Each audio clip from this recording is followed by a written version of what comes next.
Howdy, I'm Ben, here in the cabin recording sessions, continuing on with a brand new song. It's so new that I don't have it memorized yet, so I'm reading it off the screen. Don't mind what I'm looking at. Just listen. This one, that old Life in Montana Getting Eaten by the Bear song. There was more to it. So I'm calling this the sequel.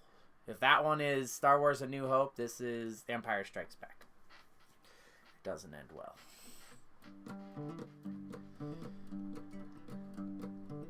It's about underestimating the state we live in. Whether you've lived here 50 years or this year. Well, the young man wanted to be a cowboy poet, so he rode on out to where the creek runs slowest. He pulled his notebook from his vest, wrote some pretty words that might befit the West. Of sky and sage and wild beasts, of rainbow trout and flying geese, but he didn't mention the knapweed, or the drought, or the price of feed. Why'd you want to do that? That's not going to bring in tourist dollars. He sighed and stretched his arms out wide, looked back to where his horse was tied, and, well, these used to be tied, for of course, there's just a steaming pile. No horse. He looked up and down and across the creek. He didn't much like horsey hide and seek, because it's a long game and it's lonely. You don't get much writing done when you're always out looking for your pony. Perils of owning livestock, he thought, but hey, it's a nice day for a walk. Then a gopher hole appeared suddenly and grabbed the toe of his boot, sent him tumbling. Look out for the prickly pears. Oh, Montana, it's the land of God, till you've been here in January and you're pretty sure it's not. Oh, Montana, it's like you're sitting on a cloud, till you find yourself in a hayfield, 'cause the highway still ain't plowed. Well, a young couple from down south a ways decided to come up on a holiday, see the moose and the wolves and the bears. They're, in fact, quite unaware that it's quite rare to see a grizzly, and we kind of like it that way.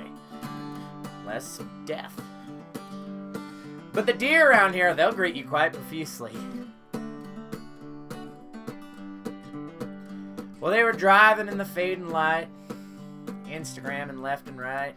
And then a muley jumped right up on their hood and donated a few pints of blood. I guess they had one of those support the Red Cross bumper stickers. Well, they were driving slow. I mean, you know the type. So someone said, hey, take a hike. And they thought, that's a great idea. So off they went with their fanny packs and their hiking poles and all that jazz, utilizing public lands. Taking pictures and making plans to come back again, this time with a Sprinter van. Buy some property, build a summer home, conserve the land. My, this sure is pretty, they thought, as they found themselves a scenic viewing spot, but the bugs were bad and the sun was hot, and postcard scene, was not. Mostly because postcards don't usually smell like deer poop. Or have that low whine of a two-stroke dirt bike engine background. Hey, it's a national forest for everybody, not just the tourists. Oh, Montana, you're pretty on TV, but they don't tell the whole truth in Sunset Magazine. Oh, Montana, well, your life depends on if you pack the bug spray, 'cause goddamn, Montana strikes again. Now, every single summer, sometime in July, some idiot lights off some fireworks and sets the state on fire. Turns out it's hard to paint a mountain range when you can't see the peaks. And it's hard to fish a mountain stream when the smoke's too thick to breathe. But hey, wildland firefighting, it's a good paying job. Protect your public lands. Now, some might blame climate change, but now maybe we should have learned that if you build a house in the woods, it's probably gonna burn. Defensible space. State motto for North Dakota. Now, we might need to put up a few more billboards saying, hey folks, listen up. This here ain't a freaking snow globe. The weather here gets rough. So if you lived here 50 years, or only a couple months, be aware and be prepared, or this state's gonna eat you for lunch.